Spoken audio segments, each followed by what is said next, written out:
Bonjour et bienvenue sur la présentation de notre logiciel, notre nouvelle version du logiciel Optica, notre solution pour gérer les cabinets d'opticiens. Donc la première fenêtre à découvrir dans notre logiciel, c'est la fenêtre d'authentification bien sûr. Le fenêtre est bien sûr protégé, sécurisé avec des comptes d'utilisateurs pour pouvoir gérer les données. Donc par défaut, le compte utilisateur créé au lancement ou bien aux premières utilisations du logiciel sera un compte avec le login admin et le mot de passe admin que vous pouvez par la suite changer et créer d'autres utilisateurs. On clique sur login. Automatiquement, la fenêtre du menu principal s'affiche. On va l'agrandir. On peut voir le logo à gauche Optica, l'utilisateur connecté qui est administrateur et son rôle qui est aussi administrateur. Le menu, bien sûr. Donc, on va commencer par la découverte de la gestion des utilisateurs. Voilà, donc voici les utilisateurs créés, c'est administrateur et simple utilisateur. Vous pouvez créer n'importe quel utilisateur avec n'importe quel nom, n'importe quel login, n'importe quel mot de passe. Donc je vais essayer de créer un nouvel utilisateur. Je vais le nommer Yassine avec un login Yassine et le mot de passe 1, 2, 3, 4, 5, 6. Je vais choisir que son rôle c'est un utilisateur simple, validé. Voilà.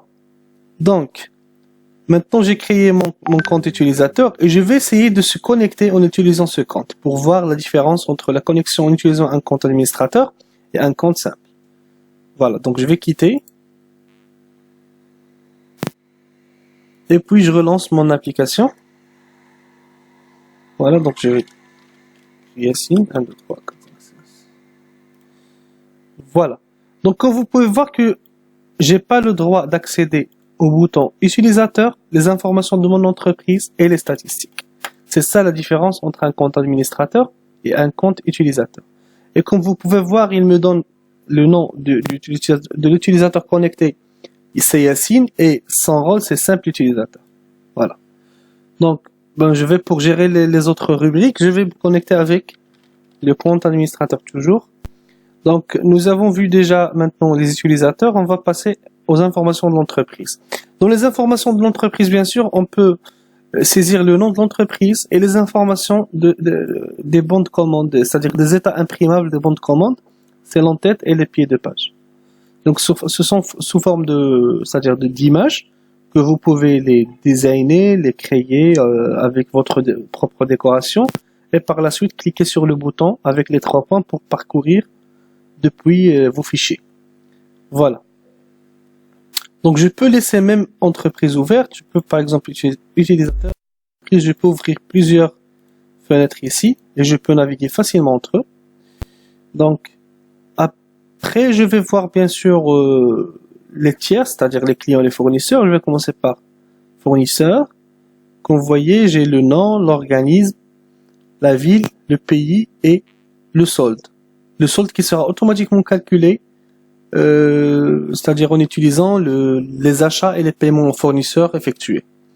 Donc je peux créer un nouveau fournisseur en utilisant nouveau et je peux remplir la fiche fournisseur avec son nom et prénom, l'organisme qu'il gère, le téléphone fixe bien sûr, fax, email, adresse, la ville, le pays et le solde initial. Genre le solde initial représente le montant de crédit qu'on a avec ce fournisseur au moment qu'on a commencé à travailler avec notre logiciel.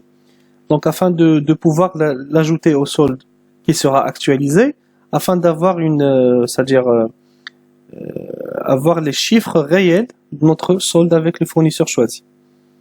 Voilà. Donc après, on peut de la même façon créer les clients. Donc vous pouvez voir, je peux ouvrir n'importe quel nombre de fenêtres ici. Et par exemple, si je veux revenir au client, je peux cliquer ici, il va me faire revenir au client automatiquement.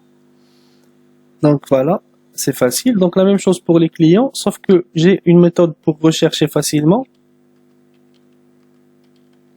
Donc si j'ai plusieurs clients, je peux rechercher leur nom facilement ici en utilisant cette case de recherche.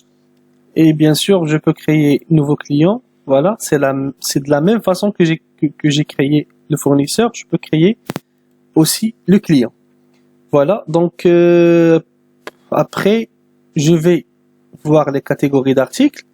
Donc je peux créer une catégorie, par exemple, moi je crée juste des catégories de tests. Là, dans vos cas, vous pouvez créer vos catégories réelles, bien sûr. Donc, je vais nommer, par exemple, catégorie de test 4. Et je vais choisir si c'est monture, verre, lentille, produit de verre, produit de lentille ou bien autre. Donc, moi, je vais choisir autre pour ce cas, puisque j'ai ajouté monture, verre, lentille, etc. Et je vais partir vers l'article. Maintenant, je peux chercher bien sûr aussi dans cette fenêtre en utilisant cette case de recherche, par exemple. Voilà, comme vous voyez. Une fois que je commence à taper le nom, elle me donne tous les enregistrements qui ont une partie qui contiennent, c'est-à-dire la phrase recherchée, ou bien le mot recherché. Je peux créer un nouvel article. Bien sûr, en utilisant cette fenêtre-là, je peux choisir son type, s'il s'agit de monture, verre, etc. Si je choisis monture, je peux choisir la catégorie, la marque, la couleur, la désignation, la référence. Bien sûr, il n'y a pas de stade ici, donc le code à barre, s'il y a un code barre.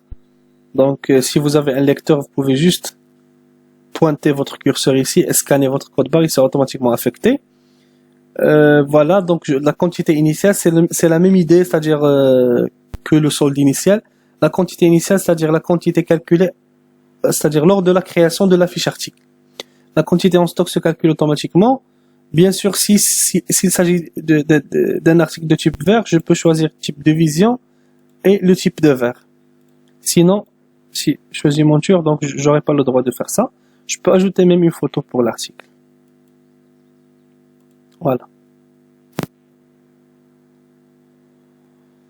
Ensuite, bien sûr, je peux faire des achats.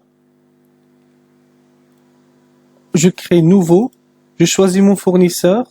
Je clique ici, je choisis les articles, par exemple, la quantité, et je valide automatiquement. Il m'ajoute et elle incrémente bien sûr le solde bien sûr du fournisseur. Voilà. Vous pouvez voir qu'il était 400, maintenant il est 550. Si le fournisseur si j'ai fait un paiement au fournisseur, je peux aller aux trésoreries. Et par la suite, bien sûr, je peux ajouter nouveau. Je choisis paiement fournisseur. Je choisis mon fournisseur, il me donne automatiquement son solde. Mais je dis, je vais lui payer, par exemple, 300. Ces montants sont des petits montants, c'est juste pour tester. Après, vous pouvez faire ce que vous voulez. Donc voilà, 300. Voilà, il m'ajoute les 300 dans la table de trésorerie. Si je veux voir le solde fournisseur à nouveau, voilà, donc il a diminué les 300 automatiquement. Alors, c'est d'un côté. De l'autre côté, si je veux faire des ventes. Là, comme vous voyez, voici la liste des ventes. Il y a l'état de vente, la date de livraison prévue, donc on a dépassé la date de livraison. Je vais cliquer sur modifier et je vais la citer comme livré. Parfait. Non, je ne veux pas imprimer. Voilà. Donc, si je veux créer une nouvelle commande, je peux choisir son état, la date, l'heure et la date de livraison prévue, pardon. Donc, par exemple, c'est dans la même journée à 18 h. Et je vais choisir mon client, le médecin. Et est-ce qu'il est mutualisé ou pas, ce client-là, ou bien cette vente. Donc, je peux saisir les mesures si besoin, bien sûr. Vision de loin, vision de près, droite et à gauche, et tous les paramètres nécessaires. Et je vais aussi choisir les traitements du verre, ce qui est nécessaire. Vision de loin, vision de près, progressive, solaire, etc. Et les traitements à appliquer. Et par la suite, j'ajoute des articles, comme des montures, par exemple. Si, par exemple, il a pris 1. Et voilà. Je peux ajouter des articles. Ok, parfait. Donc, je valide.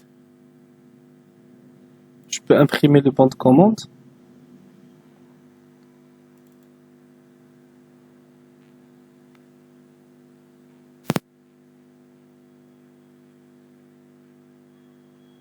Voilà.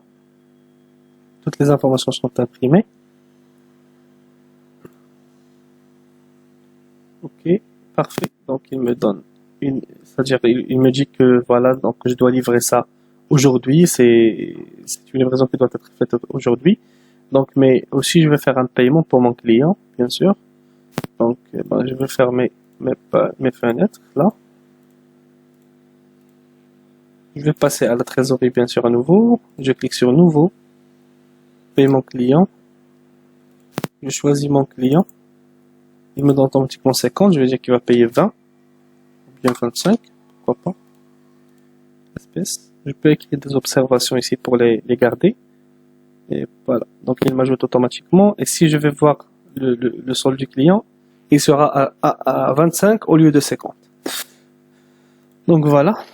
Donc, rapidement aussi, je peux voir que je peux créer ou bien ajouter des dépenses pour mon cabinet, par exemple, paiement électricité.